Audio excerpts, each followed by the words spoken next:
मैं इस वक्त मौजूद हूँ दिल्ली के किंग्सवे कैंप में। हरिजन सेवा संघ एक संस्था है जो महात्मा गांधी जी ने बनाई थी। आज उसके उपलक्ष्य पे इन्होंने कुछ प्रोग्राम किया हुआ है। हमारे साथ मौजूद है प्रेसिडेंट है शंकर कुमार सान्याल जी। आइए इनसे बात करते हैं। जी सर, आपका बहुत बहुत धन्यवाद, आप चैनल पे आए और लोग आपको देख रहे हैं। और क्या संदेश आप देना चाहेंगे और क्या आज का जो प्रोग्राम रहा उसका उद्देश्य क्या है? हरिजन सेवक संघ 1932 साल में एक ऐतिहासिक प्रतिष्ठान के रूप में अंबेडकर जी का साथ गांधी जी का चर्चा होने के बाद, एग्रीमेंट होने के बाद पूना पैक्ट हुआ। और वो पूना पैक्ट ऐतिहासिक पैक्ट है, हिस्टोरिकल पैक्ट है, जिसमें समाज में सबसे ऊंचे और सबसे नीचे सबको बराबर देखने के लिए समाज के जो उच्च श्रेणी है वो सबसे नीचे जो है उसको सेवा करने का काम करें। तो इसलिए ये संस्था, तो इसका 93 ईयर्स हुआ है। 1932 से आज 93rd फाउंडेशन हुई। कस्तूरबा और महात्मा गांधी जब भी दिल्ली 1930 जब आता है, इसी बिल्डिंग में कस्तूरबा कुटीर में रहती। और यहाँ नेताजी सुभाष चंद्र बोस, जवाहरलाल नेहरू, सरदार वल्लभ भाई पटेल, मौलाना अबुल कलाम आज़ाद, खान अब्दुल गफ्फार खान, सारे यहाँ आता है और गांधी जी का साथ मिलता है। महात्मा गांधी जी ने इस ट्रस्ट की, इस संस्था की स्थापना की थी, हरिजन सेवा संघ की। इसका उद्देश्य क्या है और अभी तक इस संस्था ने किस प्रकार गरीब, पीड़ित और वंचित लोगों का काम किया है, उनके साथ काम किया है, उनको रोजगार दिलाया है, उनकी किस तरह से मदद की? 1932 साल से ही अगर पकड़ लिया, उस टाइम में मंदिर में प्रवेश निषेध था। सो कॉल्ड अनटचेबल को मंदिर में प्रवेश नहीं था। गांधी जी सबको प्रवेश कराने के लिए पहले मूवमेंट शुरू किया मंदिर प्रवेश के लिए। उसका बाद उसका एजुकेशन कैसा हो सकता है, उस एजुकेशन का काम किया है। उसका साथ उसका जैसा कुआं से पानी नहीं ले पाता है कोई, क्या बोलते हैं बर्बर को हिंदी में, नहीं सो कॉल्ड अपर कास्ट का जो ये करता है वो सो कॉल्ड लोअर कास्ट का नहीं रहता। तो गांधी जी इसके लिए आंदोलन शुरू किया, काम शुरू हुआ। और देश भर सारे देश का जितना राष्ट्रनेता और जितना ये था उस टाइम में, सारी इस संस्था का साथ जुड़ा है। समाज के सबसे नीचे, सबसे पीछे जो है उसका सेवा के लिए काम करना और अछूत दूर करने के लिए ये काम, छुआछूत को दूर करने के लिए ये संस्था बनाई गई, हरिजन सेवा संघ। इनका मेन उद्देश्य ये है था महात्मा गांधी जी का।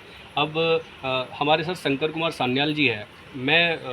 मैंने जब इनके बारे में पढ़ा, देखा तो इनके पास ढेरों डिग्री है और ये न्यायालय में भी शायद रहे हैं आप। तो मैं ये जानना चाहूँगा कि आपके पास तो बहुत सारे ऑप्शन थे, आपने हरिजन सेवा संघ में सेवा करने का जो संकल्प लिया और जिस दृढ़ संकल्प से आप काम कर रहे हैं, इस पीछे राज क्या है? क्या आपने मतलब यहाँ पे देखा, किससे प्रेरित है आप? ये तो बहुत बड़ा क्वेश्चन किया है। मेरा जो भी डिग्री है, जो भी है, जो भी बड़ा पोस्ट में हम था, लेकिन दैट इज़ माई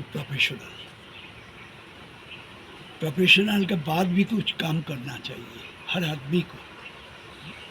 कितने समय से आप हरिजन सेवा संघ से जुड़े? 1976 से आप काम कर रहे हैं हरिजन सेवा संघ में? फुल टाइम नहीं है हम। फुल टाइम आप कब से कर रहे हैं? फुल टाइम कभी नहीं, अभी रिटायर है। रिटायर का ऑर्गेनाइजेशन का काम में हमारा दिल से है। गांधी का काम हमारा दिल से है, छोटा से।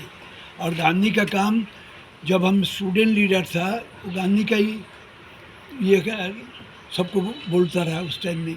फिर उसका बाद जब ये हरिजन सेवक संघ के बारे में बंगाल में doctor Bidhan Chandra Roy, doctor Prafulla Ghosh, doctor Prafulla Chandra Sen, all chief minister was the president of Bengal Harijan Sevak Sangh. और उसमें सेवा करने के लिए सब जो समाज में प्रतिष्ठित है अपने अपने काम करता है। ये कोई नौकरी नहीं है, अपने सेवा देने के लिए एक्स्ट्रा टाइम जो करता है। कोई जाकर मछली उठाने के लिए दिन भर करता है, कोई जाकर ये शिकार करने जाता है। हम लोग सोचता है समाज का काम। ये एक बहुत अच्छा इनका जो कदम है सराहनीय है। और एक ये संदेश भी जाना चाहिए समस्त जितने भी लोग रिटायरमेंट के बाद वो कहते हैं कि ठीक है अब पोता पोती को पालना है, उनको पार्क घुमा के लेके जाना है, उनको लेके जाना है। समाज सेवा भी एक बहुत बड़ा दायित्व है हर एक व्यक्ति के लिए। ये नहीं है कि आपने 60 साल काम किया उसके बाद आप घर जाके बैठ गए, नहीं। आप शंकर कुमार सान्याल जी से सीख सकते हैं कि किस प्रकार ये कितने ऊंचे पद पर रहने के साथ साथ इन्होंने हरिजन सेवा संघ से जुड़े रहे। रिटायरमेंट के बाद ये फुल टाइम हरिजन सेवा संघ को दे रहे हैं। जिन लोगों के साथ किसी भी प्रकार से शासन प्रशासन द्वारा वंचित लोगों का शोषण होता है, उनकी ये आवाज़ बन के मुखर होकर उनकी मदद करते हैं। तो मैं आपका बहुत बहुत धन्यवाद करूँगा, आपने इतना समय जो है और अभी भी आप लगे हुए हैं, और आप सबको मैं बधाई और शुभकामनाएं दूंगा। आपको एक बात बोल रहा है, हरिजन सेवक संघ का जो भी काम था, आज इस काम के लिए देश और विदेश में हमको बुलाता है। जी, बहुत बड़ी एक बहुत अच्छा है। इंटरनेशनली जहाँ स्वामी विवेकानंद 1893 में किया था वर्ल्ड पार्लियामेंट में, वहाँ हमको बुलाया कि गांधी का बात बोलने के लिए आइए, गांधी का बात। उसका बाद बांग्लादेश, श्रीलंका, पाकिस्तान, अभी कोरिया, जापान से 4 दिन 6 दिन पहले। ये एक बहुत बड़ी उपलब्धि है, और वहाँ गांधी जी का स्टैचू लगाया। ये बहुत बड़ी उपलब्धि है। शंकर कुमार सान्याल जी को विदेशों में बुलाया जाता है गांधी जी के बारे में बोलने के लिए, उनके जीवन के बारे में बताने के लिए। और ये एक बहुत बड़ा हमारे देश का दुर्भाग्य भी रहा है, अभी भी है इस बात को लेके, जिस प्रकार की लोगों में, नए नौजवानों में गांधी जी को लेके जिस प्रकार की हीन भावना। क्योंकि एज ए जर्नलिज्म में लोगों को देखता हूँ, गांधी जी को कुछ लोग बहुत पूछते हैं, आप बड़े बुजुर्ग ऐसे जो समझते हैं गांधी जी को, जिन्होंने उनकी जीवनी पढ़ी है, वो समझते हैं और उनको उनके मार्ग पर चलते हैं। लेकिन अभी जो दशा और दिशा लोगों की बना दी गई है गांधी जी के प्रति, ये एक बहुत दुर्भाग्यपूर्ण घटना है, इसकी निंदा करने चाहेंगे। और इस पर आप उन लोगों को क्या संदेश देना चाहेंगे? देखिए, हरिजन सेवक संघ बहुत दिन था, ये लोग का साथ, इसका ग्रैंडफादर, फादर सब इसी में जुड़ा था। ये कस्तूरबा म्यूजियम हमारा हेना बहन ने ये बनाया। ये कस्तूरबा के बारे में आज बच्चा लोग को काहे हम ले आया, जे तुम जो स्कूल में पढ़ता है वो सुनो, जानो कस्तूरबा क्या है, और उसका भी जीवन खाली अपनी बड़ा नहीं है। गांधी जी कस्तूरबा को भी सुमो मर्यादा दिया। हम इस समय जहाँ पे भी खड़े हैं, यहाँ पे गांधी जी दिल्ली में जब रहते थे कस्तूरबा जी के साथ में, वो यहीं पे रहा करते थे। और काफ़ी स्टूडेंट आए थे यहाँ पे, उन्होंने काफ़ी कुछ सीखने को मिला। अभी बाहर है, उनसे भी हम बात करेंगे।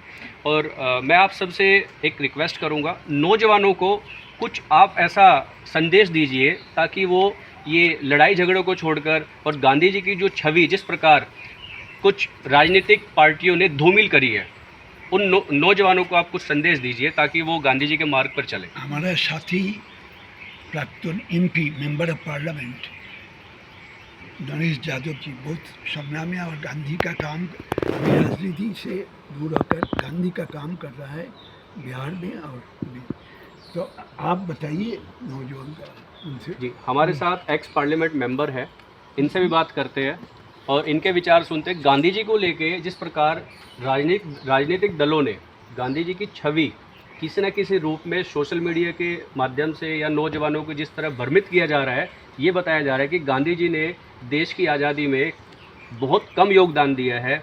सुभाष चंद्र बोस को मरवाने में गांधी जी का रोल बताया जा रहा है, भगत सिंह को मरवाने में, चंद्रशेखर आज़ाद को मरवाने में। ये किस प्रकार नौजवानों को संदेश जा रहा है? उन नौजवानों के लिए आप क्या संदेश देंगे? यह एक दुष्प्रचार है कि गांधी जी की को जिम्मेवारी बनती थी भाई उनकी हत्या न हो, उनका फांसी न हो। गांधी जी ने जितना प्रयास किया, अपने सप्रू साहब को, जो उनके उसमें के मित्र थे, उनको इन्होंने एडवोकेट नियुक्त किया। लेकिन आपको मालूम है गांधी को फांसी होनी थी 24 मार्च को, लेकिन अंग्रेज़ों ने इसके दिल से तय कर दिया। तो गांधी जी ने भरपूर प्रयास किया। गांधी जी को जो पीड़ा थी भगत सिंह के बारे में, वो पीड़ा उनके लेखनी में प्रकट होता है। दूसरा सवाल आपसे ये है, चंद्रशेखर का कहीं नहीं, चंद्रशेखर ने खुद से गोली मारी, आपको मालूम है, चंद्रशेखर ने खुद से मारी। सुभाष चंद्र बोस, डिफरेंसेस था, इन सबसे पहले महात्मा सुभाष चंद्र बोस ने गांधी कहा। संज्ञा दिया, इतना सुभाष चंद्र से प्रेम था। सुभाष चंद्र का लाइन अलग था, देश की आज़ादी हिंसा से हो सकती है। गांधी का लाइन अलग था, देश की आज़ादी अहिंसा से मिल सकती है। सर, जिस प्रकार नौजवानों ने गांधी जी को, जिस प्रकार गांधी जी ने आंदोलन किया और अंग्रेज़ों को इस देश से भगाया, काफ़ी आंदोलन किए, नाथूराम गोडसे को वो किस तरह पूजने लगी है? हमारा जो नौजवान है वो किस रास्ते पे जा रहा है? ये देश का दुर्भाग्य है। नंगा फकीर राम की प्रार्थना करने जा रहा है, रघुपति राघव राजा राम, पतित पावन सीताराम, उसको गोली मार रहा है। कोई अहिंसा का पुजारी थे, कोई हिंसक नहीं थे, कोई हथियार नहीं रखते थे। इसके पहले उन पर अटैक हुआ था 20 जनवरी को। सरदार पटेल ने कहा कि आप सुरक्षा बाबा ले लीजिए। कहा जिनको मारने वाला वो है और बचाने वाला वो है। उसको न बचाने वाला है तो कोई मार नहीं सकता है, मारने वाला है कोई बचा नहीं सकता है। तो सुरक्षा लेते, उनको ईश्वर पर विश्वास था, राम पर विश्वास था। और दुर्भाग्य ये है कि राम पे ही नाम पर राजनीति करने वाले आज ऐसा कर रहे हैं। और दुनिया, आपने दूसरा सवाल पूछा था कि युवकों में क्या संदेश है। जी। युद्ध किसी समस्या का समाधान नहीं, समाधान है शांति, प्रेम, अहिंसा, सद्भाव।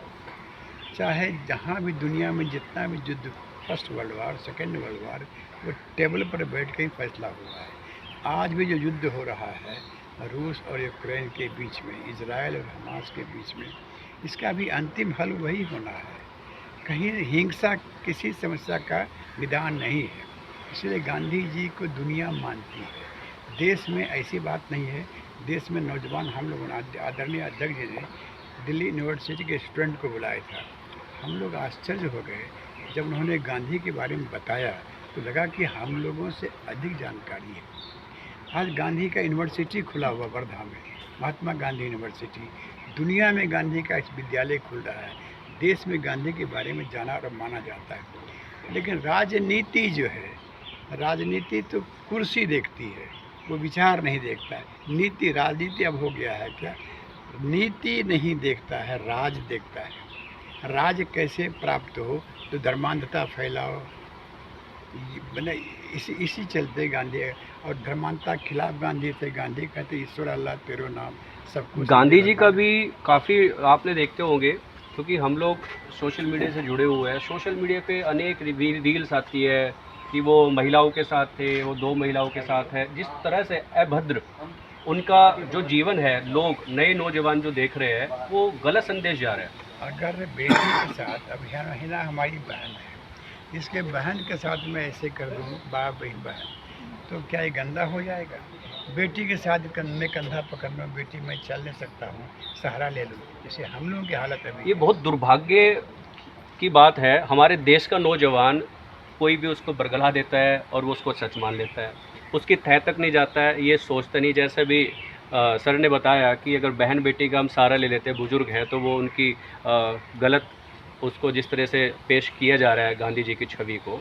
अच्छा सर, मुझे लगता है, जहाँ तक मैं देख रहा हूँ काफ़ी समय से, गांधी जी को तो आप चलो छोड़ दो एक बार को, मैं कह रहा हूँ नेहरू जी भी, राजीव गांधी जी भी, ये गांधी परिवार को जो बिल्कुल एक टारगेट करके किया जा रहा है, उस पर देखिए, सुनिए, गांधी परिवार को टारगेट, जो नेहरू है उनका परिवार है, उन्होंने, गांधी ने शहादत दिया जी।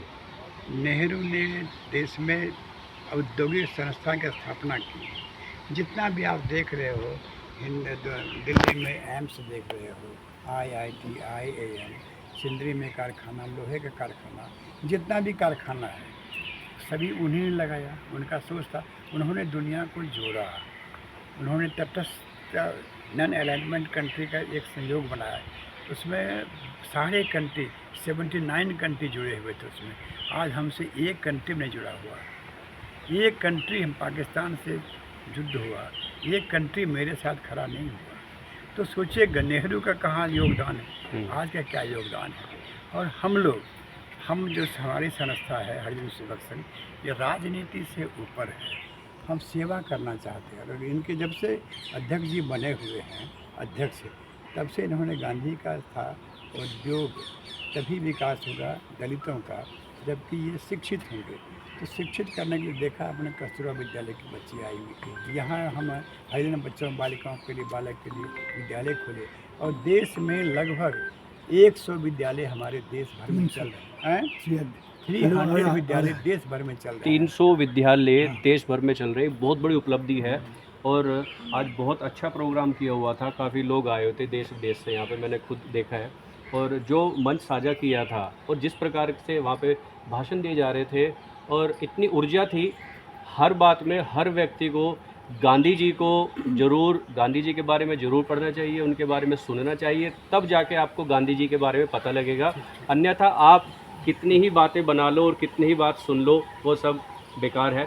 तो हमारे साथ थे शंकर कुमार सान्याल जी और सर नरेश यादव, नरेश यादव जी, आप सबका बहुत बहुत धन्यवाद। आप हमारे चैनल पे आए, आप भी आए, आपको बहुत बहुत धन्यवाद। आप चलिए वहाँ पर